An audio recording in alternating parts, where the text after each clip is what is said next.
Dear students, session को शुरू करने से पहले हम भगवान को याद करते हैं। राधे राधे। आप सभी भी फुल जोश में लाइक करिए एंड कमेंट सेक्शन में अपने प्रभु का नाम जरूर लिखिए, क्योंकि सबसे पहले हमें एनर्जी चाहिए। क्योंकि अब हमारे पास जो बचा हुआ समय है, अब हमारा पूर्ण फोकस होने वाला है जेईई एडवांस पे। और मैं जानता हूं आप में दो तरह के स्टूडेंट्स हैं। एक तो वो है जिन्होंने अब तक जेईई एडवांस की तैयारी की है, एक डिसेंट लेवल पे की है, लेकिन उनका स्कोर एक लेवल पे आ चुका है और वो चाहते हैं कि बचे हुए समय में अपने स्कोर को अगर वो 10 to 20% बढ़ा लें तो भाई रैंक में कितना बदलाव होगा आप खुद ही समझ सकते हैं। आपकी ब्रांच कितनी बेटर हो जाएगी आप समझ सकते हैं। दूसरी कैटेगरी के स्टूडेंट्स वो हैं भाई जिन्होंने अब तक जेईई मेन लेवल की तैयारी करी है या एडवांस की थोड़ी बहुत तैयारी करी है। वो सोच रहे हैं यार काश अभी बचे हुए समय में भी कुछ ट्राई तो करना बनता है, एफर्ट तो करना बनता है, खोने को तो कुछ है नहीं, तो let's fight for it. Fight करते हैं, इसमें मचाते हैं, है ना। दोनों ही बच्चों के बारे में हम सीधा बात मैं आपसे करने वाला हूं। पहले मैं कैटेगरी 1 के बारे में बात करूंगा, फिर कैटेगरी 2 के बारे में बात करूंगा। और आप कौन सी कैटेगरी में लाइक करते हैं, 1 में या 2 में, जरूर बताना, ठीक है। कमेंट सेक्शन में ये भी बताना। तो बच्चों बिना टाइम वेस्ट किए सीधा मैं आज की कहानी स्टार्ट करता हूं। देखिए बेटा, जो पहले टाइप का स्टूडेंट है, आप शक्ल देख के पहचान रहे हो, है ना, खूब पढ़ाई करिए, सब कुछ बढ़िया है, लेकिन बचे हुए समय में अब कैसे अपने मार्क्स को इंप्रूव करना है, गेम क्या है। तो देखो गेम ऐसा है कि मान लीजिए अभी आपका एडवांस के टेस्ट में स्कोर आ रहा है, मैं एग्जांपल ले रहा हूँ 35%, और आपका गोल है कि यार मुझे ना ये स्कोर 50% तक पहुंचाना है ना। अब समझिए, अगर आपको 35% से 50% तक पहुंचाना है तो इसके लिए कौन कौन से स्टेप रियल में इंपॉर्टेंट है। हमारा स्कोर ना एक बैरियर फिक्स हो जाता है और नॉर्मली उसको तोड़ना आसान नहीं होता है। तो ये एक्स्ट्रा 15% अगर हमें अचीव करना है तो ये कहाँ से अचीव होगा। तो पहली चीज तो हमें वो एडवांस्ड के चैप्टर्स पकड़ने होंगे जिनसे हमारे सवाल अभी तक ठीक नहीं होते हैं। क्योंकि देखिए, अगर आपका स्कोर 35% है तो इसका मतलब ये है कि आप लगभग 60% पेपर को अटेम्प्ट कर रहे हैं या 55% को कर रहे हैं। तो बाकी ऐसा पोर्शन जो आप गलती कर रहे हो आप उसको मिनिमाइज कर सकते हो। यानी ये 15% कहाँ से आएगा, ये 15% उन पर्टिकुलर चैप्टर से आएगा बेटा जो आपके मॉडरेट लेवल के हैं, जिनसे सवाल कभी हो जाता है कभी नहीं हो पाता है। अब ये मॉडरेट लेवल का जो पोर्शन है, मैं गारंटीड दे रहा हूं कि ये कम से कम पूरे सिलेबस का 20 से 30% ऐसा होगा जो मॉडरेट होगा। अब जो आपका बहुत ही वीक है, क्या उसको हमें करना चाहिए। तो देखो मैं बता रहा हूं, वीक में वो पर्टिकुलर चैप्टर्स जो कनेक्टेड है, विचार कनेक्टेड, जिससे मिक्स होकर क्वेश्चन एडवांस्ड में आ जाता है। जैसे आप जानते हो कि एडवांस्ड में जो क्वेश्चंस आते हैं वो चैप्टर्स को मिक्स करके, कॉन्सेप्ट्स को मिक्स करके बन जाते हैं, तो वो कनेक्टेड चैप्टर्स तो हमें करने होंगे। तो पहली चीज कि ये जो पर्टिकुलर चैप्टर्स हैं जो आपके मॉडरेट हैं, जिनमें आप गलतियां करते हो या जो पोर्शन आप कवर कर सकते हो, वहां से आपको एज मिलेगा। दूसरा एज आपको कहां से मिलेगा, दूसरा एज बच्चों आपको मिलेगा, वो मिलेगा मॉक टेस्ट को ठीक से एनालाइज करके और मॉक टेस्ट देके। मॉक टेस्ट हमने पहले भी दिए होते हैं, लेकिन अब वक्त आ गया है कि मॉक टेस्ट का फाइनल टच देने का। मॉक टेस्ट से हमारी एक हैबिट बनेगी 6 घंटे बैठ के पेपर देने की, 3 घंटे के 2 स्लॉट्स में पेपर देने की, और उसको एनालाइज करो, अपनी स्ट्रैटेजी को इंप्रूव करो।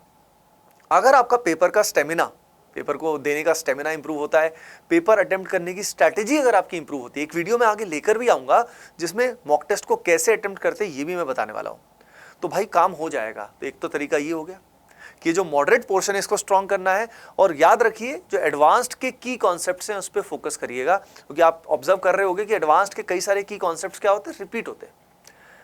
तो उस बेसिस पे आपको वीकनेस पे ज्यादा ध्यान देने की जरूरत नहीं है, क्योंकि अगर आप वीकनेस को ध्यान देते रहोगे तो जो आपको ऑलरेडी स्ट्रेंथन्ड है या जो ऑलरेडी मॉडरेट लेवल का है वो भी वीक हो जाएगा। तो वीकनेस पे अपने को ज्यादा ध्यान नहीं देना है, सिर्फ कनेक्टेड का देखना है। अब 2 एज तो आपको यहां से मिल गई, अगली एज आपको कहां से मिलेगी। अगली एज बेटा आपको मिलेगी क्वालिटी ऑफ अटेम्प्ट से। अब ये किस तरह की क्वालिटी की बात मैं कर रहा हूं, देखो इसका मतलब ये है कि हर रोज आपको बहुत हाई क्वालिटी एडवांस लेवल के क्वेश्चंस करने हैं और उन पे फाइट मारनी है, अपने कंफर्ट जोन से बाहर निकलना है। यानी ये जो पर्टिकुलर सवाल है ये वो सवाल है जिससे आप भिड़ते तो हो, लेकिन या तो सोल्यूशन देख लेते हो या डाउट पूछ लेते हो। आपको ऐसा नहीं करना, आपको खुद फाइट मारनी है। इससे आपका ब्रेन डेवलप होगा और ये बहुत ही पावरफुल प्रोसेस है, इससे ही रैंक इंप्रूव होती है। तो आपको ऐसे क्वेश्चंस करने हैं जो आपके लिए चैलेंजिंग हो, लेकिन इस बात का ध्यान रखिएगा बेटा, आप ऐसे सवाल बिल्कुल मत करिएगा जो रिलेवेंट नहीं है। एडवांस्ड का मतलब ये नहीं होता कि आउट ऑफ सिलेबस चीजें पकड़ ली। बहुत जगह ऐसा होता है, टेस्ट पेपर्स में ऐसे ऐसे क्वेश्चंस होते हैं जो आउट ऑफ सिलेबस आ जाते हैं, लेकिन आपको उनसे बचना है, नहीं तो आपकी रैंक पीछे हो जाएगी। उस चमत्कारी पेपर्स से और ऐसे फ्रेंड से भी बचिए जो आपको इस तरह के पेपर्स करा रहे हैं, इस तरह के क्वेश्चंस आपसे पूछ रहे हैं, इस तरह की डिस्ट्रैक्शन से बचिए। आपको फोकस करना पड़ेगा। अगर आप अपनी सारी एनर्जी को सही डायरेक्शन में चैनलाइज कर लेते हो तो काम बन जाने वाला है। ठीक है बेटा। अब बात आती है, तो इसमें आपको एज कहां से मिलेगा? अपने कंफर्ट जोन से बाहर निकलना होगा बेटा। कंफर्ट जोन से बाहर निकलना है और अपनी आईआईटी का लेवल चेंज करना है। तो आप गेम समझ गए हो। ये 3-4 एस्पेक्ट अगर आप इंप्रूव करते हो तो सब हो जाएगा, सब कुछ हो जाएगा, एडवांटेज मिल जाएगा। जैसे मैंने बोला है, एवरीडे अगर आप 50-60 हाई क्वालिटी क्वेश्चंस पे समय लगाते हो, वही क्वेश्चंस बार बार मत करते रहिएगा जो आप ऑलरेडी करते हो। इसमें एक और बात बताता हूं, कुछ अच्छे टेस्ट पेपर्स में से अच्छे क्वेश्चंस भी सेलेक्ट कर सकते हो। आप पूछ रहे होगे सर वो क्वालिटी क्वेश्चन का सबसे अच्छा रिसोर्स कौन सा है? देखिए, इसमें आपका जो जेईई एडवांस के प्रीवियस ईयर क्वेश्चंस हैं वो तो है ही, लेकिन इसमें भी वही जो आपको कंफर्ट जोन से बाहर निकाल रहे हैं। एडवांस्ड के आसान क्वेश्चंस को करते रहने से नहीं होगा, उसके अच्छे सवालों पे फोकस करें। इवन जो बहुत पहले आ चुके हैं सब्जेक्टिव क्वेश्चंस वो भी कर सकते हैं। आप REE रुड़की इंजीनियरिंग एंट्रेंस वाले क्वेश्चंस भी कर सकते हैं। आप KVPY के भी कुछ क्वेश्चंस को कर सकते हैं। अपनी कोचिंग मॉड्यूल या एक्सरसाइज में भी कुछ जो क्वेश्चंस होते हैं, जो अच्छे क्वेश्चंस होते हैं, उनको फोकस करके सॉल्व कर सकते हैं। आउट ऑफ सिलेबस बिल्कुल नहीं जाना है, रेलेवेंट रहना है। जैसे कि मैंने बोला, एडवांस्ड के की कॉन्सेप्ट्स कई सारे रिपीट होते हैं, उन पे फोकस करना है और मॉक टेस्ट देके उनको एनालाइज करके इंप्रूव करना है। प्लस अपना रूटीन बिल्कुल हाई एनर्जी रखना है। अगर आप ये करोगे तो भाई बात बन जाएगी। तो आपको ये 15% 20% का एडवांटेज कहां से मिलने वाला है? I think you got the point. ये छोटे छोटे फैक्टर ना, कोई फैक्टर आपका 3% स्कोर बढ़ाएगा, कोई 4% बढ़ाएगा, और ऐसे करते करते आपको 10 to 15% का एडवांटेज मिल जाएगा। याद रखिए, कंपाउंडिंग बोलते हैं इसको, बोलते हैं मैथड ऑफ कंपाउंडिंग। छोटे छोटे फैक्टर सब कुछ चेंज कर देते हैं। तो अगर आप बिलीव करते हो कि यू कैन डू इट, तो बच्चों लाइक कर दीजिए एंड कमेंट सेक्शन में जरूर बताइएगा। अब बात करते हैं हम उन स्टूडेंट्स के बारे में। अच्छा, जो टाइप 1 वाले स्टूडेंट्स हैं, अभी यहीं पे रहिएगा, क्योंकि आपके लिए भी एंड में एक बहुत ही इंपॉर्टेंट इन्फॉर्मेशन है जो मैं देने वाला हूँ, वीडियो के एंड में देने वाला हूँ। ठीक है, तो टाइप 1 वाले स्टूडेंट्स भी यहीं पे रहिएगा। अब टाइप 2 की बात है। टाइप 2 में जो बच्चे हैं, देखो ये कितना दुखी लग रहा है भैया हमारे, है ना। अब इनका दुख जो है वो दूर करना पड़ेगा। तो यहाँ पे सबसे पहले आता है, सर मैं कर सकता हूँ क्या? लोग तो इतने समय से तैयारी कर रहे होते हैं, अब मैं कैसे कर पाऊंगा?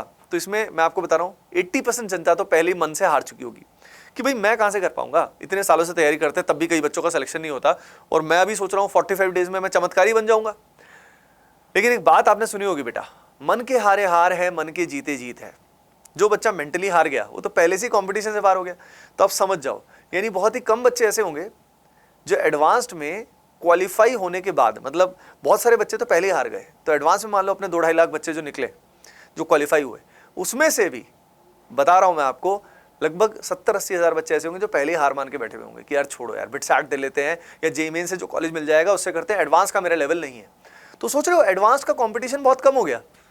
तो एडवांस्ड में सिलेक्शन के चांस बहुत अच्छे हैं, क्योंकि एडवांस्ड में ओवरऑल फिर जो हमारे पास बच्चे सिंसियर रहेंगे वो 1-1.25 लाख रहेंगे, और उसमें से नंबर ऑफ सीट तो ठीक ठाक ही है। तो फाइट मारना तो बनता है बॉस, क्योंकि जेईई एडवांस्ड के पेपर में आपसे कोई नहीं पूछने वाला कि भाई 9वीं से तैयारी किया था या एडवांस की पहले तैयारी थी कि नहीं थी, अच्छा तूने लास्ट 45 डेज में किया क्या, कोई नहीं पूछने वाला। अगर तेरा स्कोर आ गया तो बात बन जाएगी। तो मेन पॉइंट की बात आती है कि भाई इस तरह के बच्चे का चमत्कारिक प्रदर्शन 45 दिन में कैसे होगा, बचे हुए समय में कैसे कर पाएगा, वो कैसे स्कोर इंप्रूव होगा।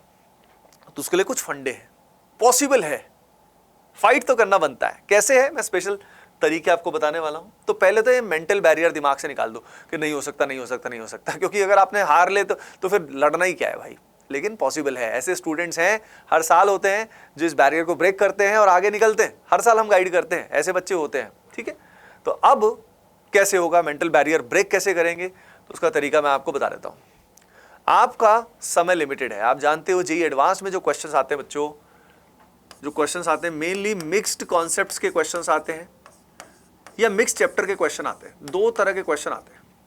अब ये मिक्स कॉन्सेप्ट और मिक्स चैप्टर वाले क्वेश्चंस जो होते हैं, ये जेईई मेन में नॉर्मली कम आते हैं इस तरह के क्वेश्चन। हाँ, मैथ्स में कई बार आ जाते हैं। तो आपका फोकस होना चाहिए कि भाई इस तरह के सवाल आपसे हो पाए। अगर इस तरह के सवाल आपसे हो पाएंगे और आप अपनी खुद की एबिलिटी बना लोगे तो काम हो जाएगा। यानी आपका पूरा फोकस किस पे होना चाहिए, क्वालिटी पे होना चाहिए रेदर देन जस्ट क्वांटिटी, क्योंकि क्वांटिटी तो आप करते आ रहे हो जेईई मेन के लिए। अब सवाल ये है कि इतने बचे हुए समय में अपनी कंसेप्चुअल डेप्थ भी इंप्रूव करनी है, प्रॉब्लम सॉल्विंग एबिलिटी भी इंप्रूव करनी है, इसीलिए फोकस हो जाता है क्वालिटी पे।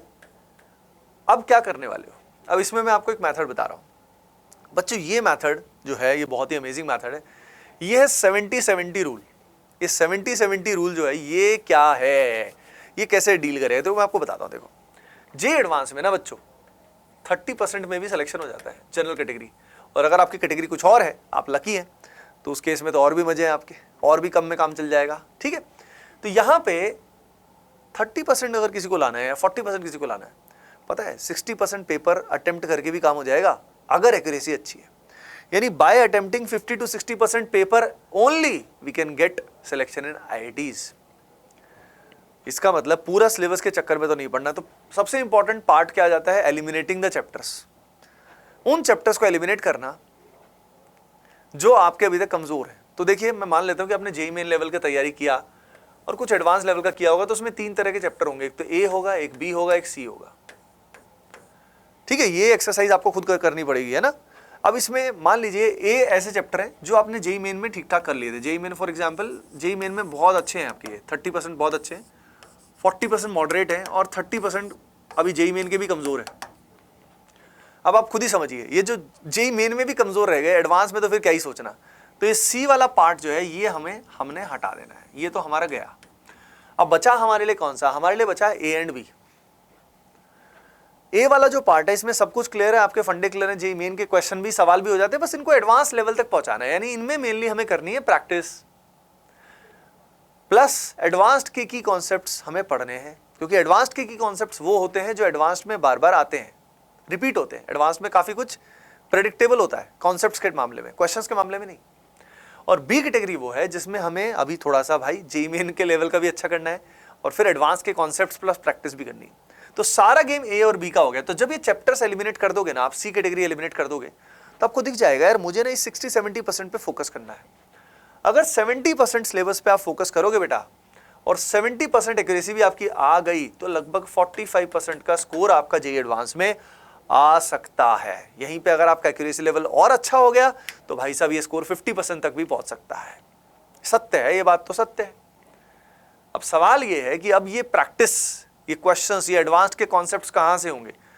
जैसे मैंने बोला है, एडवांस्ड के की कॉन्सेप्ट रिपीट होते हैं।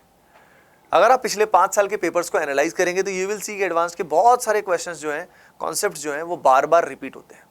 तो थ्योरेटिकली हमें वो एडवांस्ड के की कॉन्सेप्ट जो हैं इन पर्टिकुलर ए और बी चैप्टर्स के अच्छे करने हैं, उनको ढंग से करना है। लेकिन सबसे इंपॉर्टेंट आता है फिर प्रैक्टिस। अब प्रैक्टिस में गेम क्या है, तो देखो यहाँ पे कंसेप्चुअल डेप्थ कैसे इंप्रूव होगा, ये तो मैंने आपको बता दिया है। कंसेप्चुअल डेप्थ इंप्रूव करने के लिए आपको अपने लेक्चर्स देखने होंगे या किसी क्रैश कोर्स का सहारा लेना पड़ेगा। जो भी रिसोर्स करेंगे उसकी हेल्प से आप कंसेप्चुअल डेप्थ को इंप्रूव कर सकते हैं। लेकिन मेन गेम जो है ना, वो है प्रैक्टिस का, हाई क्वालिटी प्रैक्टिस का। आप बच्चों को सिर्फ और सिर्फ हाई क्वालिटी प्रैक्टिस के लिए एडवांस्ड के जो प्रीवियस ईयर क्वेश्चंस हैं, वो भी लास्ट 10-15 ईयर्स के इनफ है आप सबके लिए, उन पे ही ध्यान देना है। अब समझना, ये तो कोई भी बता देगा कि हाँ चलो एडवांस्ड के PYQ करने हैं।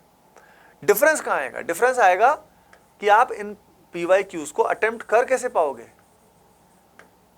कैसे खुद को एडवांस लेवल का पहुंचा पाओगे। तो उसका तरीका होता है प्रॉब्लम सॉल्विंग अप्रोच डेवलप करना। एडवांस्ड में अगर हमें प्रॉब्लम सॉल्विंग अप्रोच बनानी है तो एडवांस का क्वेश्चन थोड़ा सा बड़ा होता है, और उसके लिए पहले हमें छोटे क्वेश्चंस करने होते हैं। अगर हमें बेसिक कंसेप्ट अच्छे हैं तो फिर हमें बड़े क्वेश्चन अटेम्प्ट करने होते हैं, और वो एबिलिटी हमारे अंदर आ जाए कि हम क्वेश्चंस को ठीक से अटेम्प्ट कर पाएं, दिमाग लगा पाएं। उसके लिए बेटा हमें क्या करना होता है, हमें अपने टीचर्स को ऑब्जर्व करना होता है। जो टीचर्स आपको पढ़ाए हुए होते हैं उनको ऑब्जर्व करना होता है कि वो कैसे एडवांस लेवल के क्वेश्चन सॉल्व कर रहे हैं। That is the fastest way, आपके लिए इस समय सबसे आसान है। वो टीचर ने सॉल्व करके दिखाया, प्रॉब्लम सॉल्विंग अप्रोच बताया कि इन सवालों को ऐसे करते हैं। तो इसीलिए आप समझ रहे हो कि दिमाग का बैरियर निकाल दो, टीचर से समझो कि कैसे क्वेश्चंस, बड़े क्वेश्चंस को, एडवांस लेवल के क्वेश्चंस को अप्रोच किया जाता है। एक बार वो मेथोडोलॉजी, वो अप्रोच आपका बन गया तो फिर आप रेगुलर प्रैक्टिस करोगे, काम हो जाएगा। अब रेगुलर प्रैक्टिस में जैसे मैंने बोला PYQs करने हैं और उनको ढंग से अटेम्प्ट करना है। ये नहीं कि थोड़ा सा डाउट आया, थोड़ा सा मुश्किल लगा, फैल गए वहीं पे। अरे ऐसे फैल जाओगे तो कैसे काम चलेगा। मैं आपको बता रहा हूं, कोशिश करनी है अपने को बेटा कि लगभग 50 questions per day, high quality questions PYQs अपने को करने हैं। अगर आप 50 क्वेश्चन पर डे करते हैं तो अभी से लेके जेईई एडवांस तक आप कई हजार सवाल कर लोगे जेईई एडवांस के। और अगर आप ये कर लेते हो तो भाई काम आपका हो गया, लेकिन आपको पूरा कॉन्फिडेंस कब आएगा? आपका बैरियर सिर्फ इससे ब्रेक नहीं होगा, सिर्फ कंसेप्चुअल डेप्थ बना के प्लस प्रॉब्लम प्रैक्टिस करके भी आपका बैरियर पूरा ब्रेक नहीं होगा, जिसके लिए हमें क्या करना पड़ेगा? यस, मॉक टेस्ट देने पड़ेंगे लगातार, जिन मॉक टेस्ट से ही हमें रियल में कॉन्फिडेंस आएगा कि हम कहां पे स्टैंड करते हैं। एक बार आपका स्कोर बूस्ट होने लग गया तो काम हो गया। एक और मैं इंटरेस्टिंग बात आपको बताता हूं, एडवांस्ड में 10 से 15% पेपर काफी इजी लेवल आता है बेटा। 10 से 15% क्वेश्चंस काफी इजी आते हैं, यानी एडवांस्ड में 10-15% तक स्कोर तो हम जेईई मेन लेवल की तैयारी से भी कर सकते हैं। ये बड़ा इंटरेस्टिंग हैक है। तो बचा क्या? बचा हमारा लगभग 20% मोर स्कोर सिलेक्शन के लिए, अगर हम बात करें। समझ रहे हो क्या? अब ये 20% तो ले आओगे ना यार। 360 का अगर टोटल मार्क्स हमारे पास हैं दोनों पेपर मिला के, तो यार 70 मार्क्स और लेके आने ना अपने को।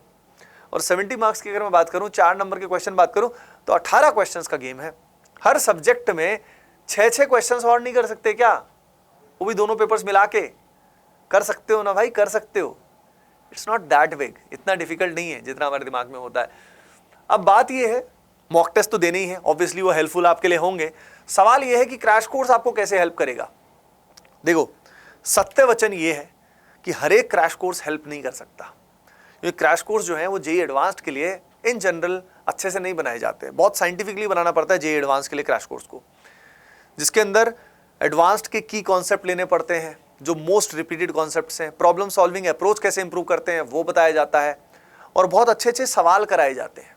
तो majority of the crash course इसमें फॉल्टर कर जाते हैं, क्योंकि जेईई एडवांस स्पेसिफिक उस तरह से मेथोडोलॉजी से कंटेंट प्रिपेयर नहीं किया जाता। लेकिन बेटा, आप सभी जानते ही हैं कि इंडिया में सबसे पहले जेईई एडवांस्ड का crash course, online crash course हम लोग लेकर आए थे, जिसका नाम है RCC, that is rapid crash course. उसमें ये सारी मेथोडोलॉजीज का यूज किया गया है। इसमें एडवांस्ड के जो की कॉन्सेप्ट हैं वो करा रखे हैं, जो बार बार रिपीट होते हैं।